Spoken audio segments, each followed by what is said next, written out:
According to legend, Tequila was born in fire. On top of the volcán de Tequila, a spiky blue agave plant is said to have exploded when it was struck by lightning. When the indigenous people tasted the sweet nectar from inside the plant, they asked for the blessing of the goddess of agave, Mayahuel, and so was born tequila, the spirit that would intoxicate the world.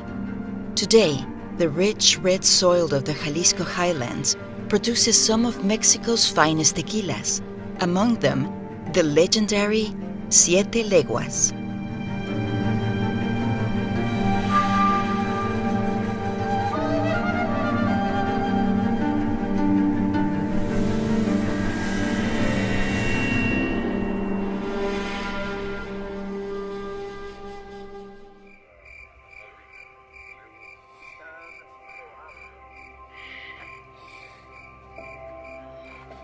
In the chill of pre-dawn, workers walk through a field of agave to determine its readiness to be harvested.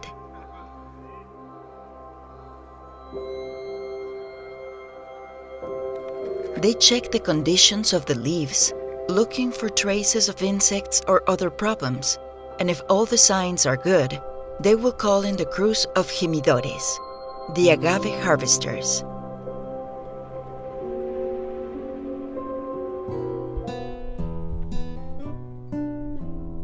It is not easy to harvest the agave, especially in these hilly fields.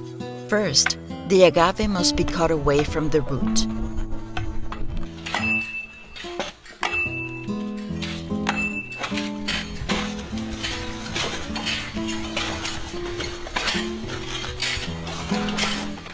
And then the leaves, called pencas, must be removed.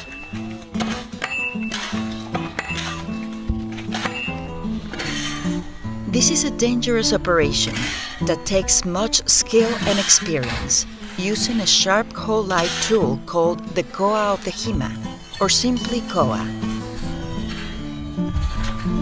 On a busy day, the fields echo with the distinctive sound of the blades chopping away the leaves to reach the piña, the heart of the agave, each of which can weigh well over 50 pounds.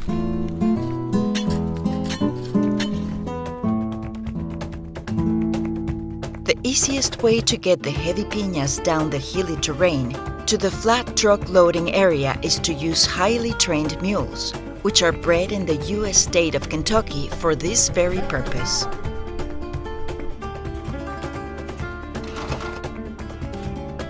When these mules sense the weight of a full basket of piñas, they walk themselves down to the loading area without the need to be prompted or led.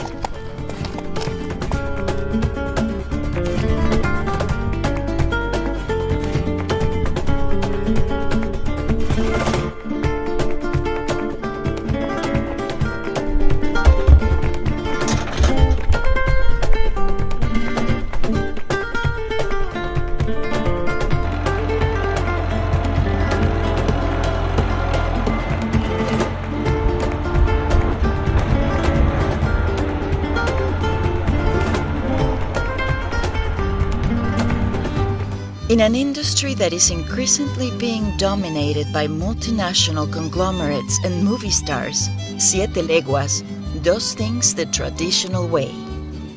Don Ignacio González Vargas established the company and its Fábrica El Centenario distillery in 1952 in the town of Atotonilco el Alto.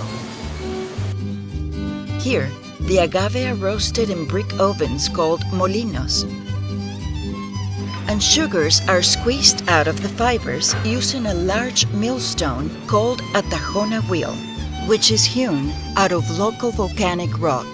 This tajona wheel is the last one in Mexico to be pulled the traditional way, by 2 mules.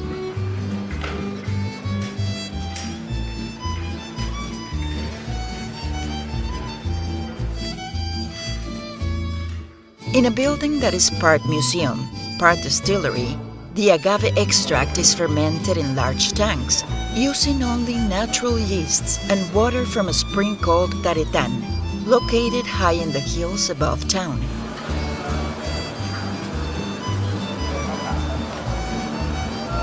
It's a painstaking process, and one that seems, at times, to be supervised by the founder himself, seen here in one of the many historic photographs that line the distillery walls.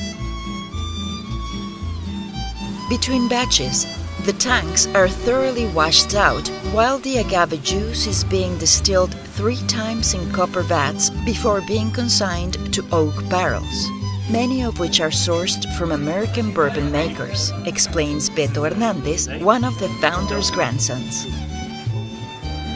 Siete Leguas literally means 7 leagues, which is a distance of about 21 miles. It was the name given to the horse of legendary Mexican revolutionary Pancho Villa, when the brave mare carried her rider over 20 miles to safety after a battle in which both horse and rider were wounded. From that day on, Villa called his horse Siete Leguas. The elder González promised his friends in Villa's family that, should he ever achieve his dream of opening a distillery, he would name it after the revolutionary hero's favorite horse. Today, Siete Leguas is the last of the major tequila companies that remains family-owned and operated. For many decades, it was a boutique brand, enjoyed in area taverns the local way, with the juice of a sweet lime or a pink grapefruit, as well as by aficionados throughout Mexico and the United States. But with the surge of interest throughout the world in quality tequilas, Siete Leguas is now being exported to the UK, Europe, and other parts of the globe. It's all part of the growth of the legendary liquid they call Mexico's gift to the world.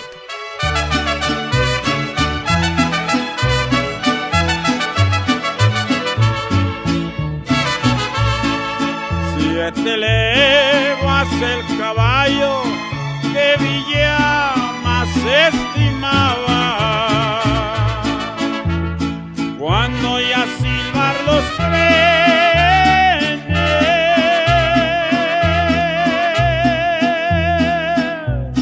se paraba y relinchaba. Como a las 3 de la Villa silba la locomotora. Adiós Torres de Chihuahua, adiós Torres de Canadá.